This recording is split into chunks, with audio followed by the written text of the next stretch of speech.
A company called Crowdstrike knocks out a billion computers globally and then says, "We're so sorry, that was just an update. Oopsies." And people think, yeah, when they're saying it on the news, I'm going to believe that that's the truth that they're telling me. Well, I'm here to tell you that was the first massive cyber attack. It just didn't look the way that we expected it to. I mean, the company is called CrowdStrike. It's not called Crowd Protect. It's not called, Crowd Good Things. This is the same company that was involved in a lot of different shady shit. If you look under the rug, you can find a lot of stuff. They've been involved with quite a few different scandals that have happened out there. Just Google it and you'll find all that stuff. But what actually happened was that they released an update in the antivirus software, and the software has certain files that it considers malicious. And the software considered one of the crucial files for Windows malicious. And so it locked up and quarantined that file, and Windows didn't have that file to run anymore, so all the computers crashed. Now, that crashed airports, banks, air traffic controls, hospitals, light controls, like across the world. We don't even know half the stuff that was down. There's critical infrastructure that went down. There's lots of stuff that still is down. It's going to take a very long time to fix this. And in that process, we actually saw how people react to these kind of things, right? This was like a soft, in my opinion, this was like a soft cyber attack where it didn't look the way that we expected. It wasn't blamed on somebody random. It was just an honest mistake made by a company, right? But people didn't freak out. Most people are like, "Oh, nothing happened by my place. None of my friends had any issues. Therefore, I'm fine." Right? And that's exactly the process of getting you comfortable with things. It was like, "Oh, it's just going to be a week of lockdowns. It's okay. Just stay inside. It's fine. It's okay. I'm just going to, inject myself once. It's fine." It's fine until, the water is allowed to heat up around us. Now, banks went down, financial transactions failed, hospitals failed, 911 went down, pharmacies went down, supply chains went down, broadcasters went down, critical power, water, crucial infrastructure. Amazon, Google, Visa, Intel, Target, 29,000 companies got hit. 80% of the US government, US state government was running the software. They had issues. National governments of Australia, Germany, Europe, India, Israel, and so many other 170 total countries had issues. Everywhere that was using this system had issues. Okay? Russia wasn't using this system because this is an American system and they've been kicked out for a long time. Indonesia was using it very minimally because they don't allow these things in. So these kind of places weren't affected. CrowdStrike has been working with the FBI, CIA, Pentagon, all of them for a long time. They were involved in the Russia scandal, in the Hillary Gate scandal, all that stuff. These guys are at the forefront of these things. So a lot of these private companies have now become arms of the public sector and what's known as the deep state, let's say. So they're the ones who supposedly found that Russians hacked the Democrats. They're involved in a lot of shit. But think about this, okay? We've been releasing these updates for a very long period of time. And there are massive checks and balances in place to make sure this kind of shit doesn't happen, right? For example, those lists get checked 1,000 times over automatically and by humans to make sure nothing has happened to it. Then those lists get tested on Windows computers by the antivirus software people to make sure they can see what effect it has. Obviously, it gets tested a bunch of times on actual machines to make sure it doesn't crash the machines. Then the deployment of that update is often delayed by the company that's updating on the user's end. They tend to have 1 to 2 days, sometimes even longer delay periods to make sure an update is verified to be working well for it to be deployed throughout the company. Okay? Somehow all of that was just magically skipped. All those checks magically failed. In the times where we had, less capable systems for all the time computers have been here, that didn't happen. And now that we have all these things in place and systems in place, now it happens, and I'm supposed to believe that this is just a coincidence that it shows up perfectly at the time that we've been calling that massive cyber attacks are going to start to affect the entire world. In my approximation, not even approximation, this is my, kook theory, that I think this is the first time we've seen an AI system attack the world in a very soft manner. So I think Crowdstrike was an AI conducted crowd strike on the crowd in the West. Okay.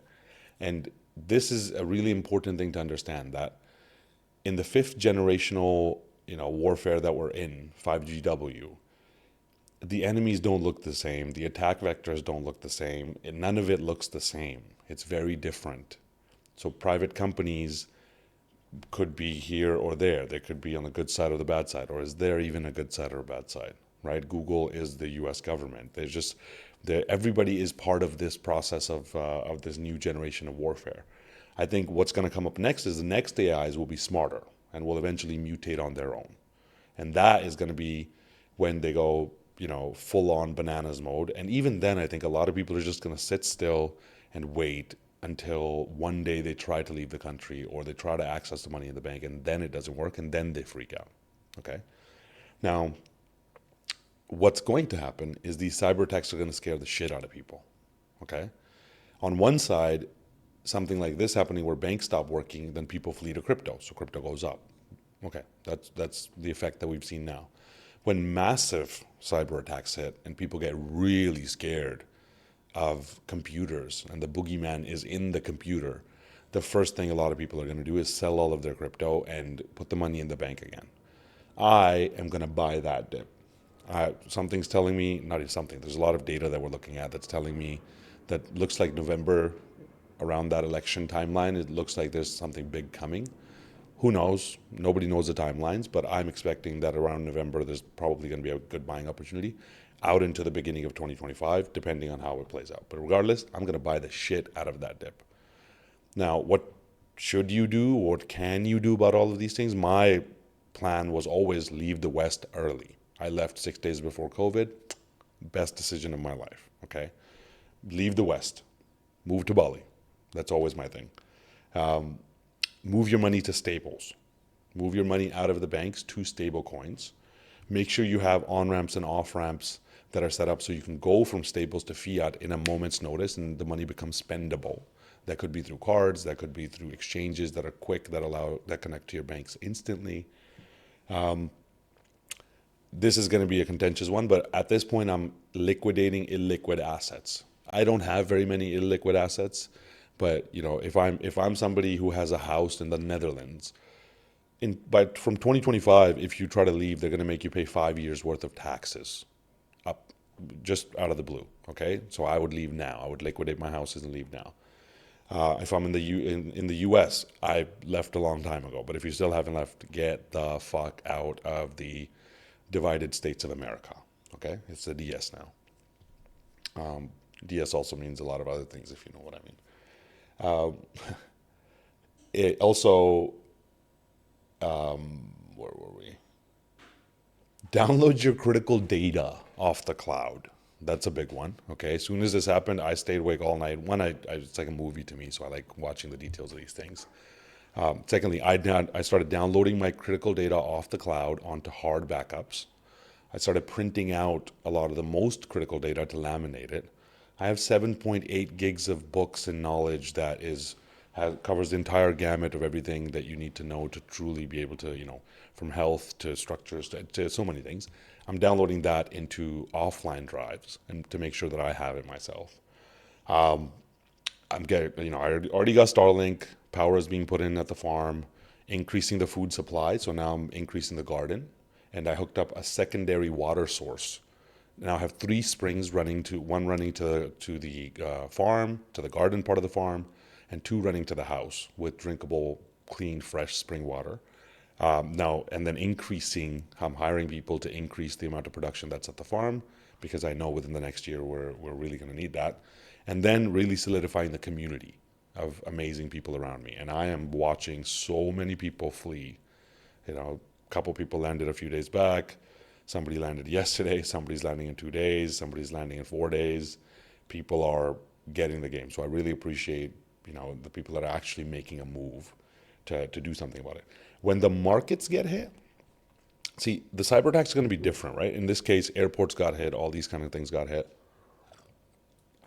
Like Sharon's mom was stuck. She went to Vegas and she was stuck in Columbus and she couldn't go anywhere. And she would book a ticket and they would cancel because there were just delays and there was a pile up of people.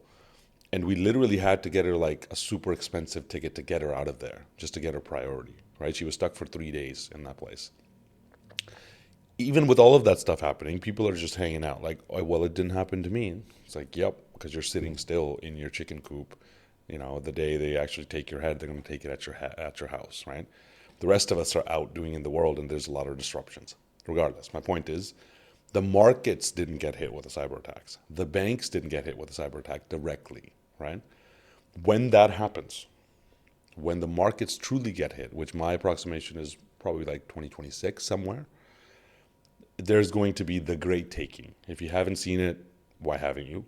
I'm looking at you. Yeah, you. Don't look away. Not him. Not her. You. Yeah. Make sure you watch this, okay? Thegreattaking.com. You got to watch this documentary and read this book. But when those cyber attacks hit the markets, I think that is going to be the excuse that's used for the great taking to happen, where all the stocks, bonds, leveraged assets, financial products get taken from people. Okay, that's also going to be the process when those get transitioned into the tokenized world in a very big way, right? So prepare for that, right? Make sure you have your assets self-custodied. And if you read this book, you will realize you don't custody stocks, you don't custody bonds, you don't custody the house that's on a mortgage. You basically don't custody anything, really. Uh, Somewhere down the road, I think by 2025, we start to see martial law to be instated across many different countries. Oh yeah, by the way, the next pandemic's also coming. There's a bird flu epidemic that's become the new hot thing. Maybe that's it. Regardless, buy all of those dips if you can, right? Having those stables available allow the best opportunity to be able to buy those dips. And hopefully this has all been beneficial. But this, Trump getting shot was the beginning. This is the next bell to ring. Really take this all as part of the cohesive kind of framework. This is why I had been looking at it like this, that the chaos needs to increase, the division needs to increase, and crazy shit needs to crazier and crazier shit needs to happen for us to print the amount of money that we need. And voila, like clockwork, this shows up. So hopefully that's been beneficial. I'm going to do a lot more of these, so I'll see you on the next one probably. Much love.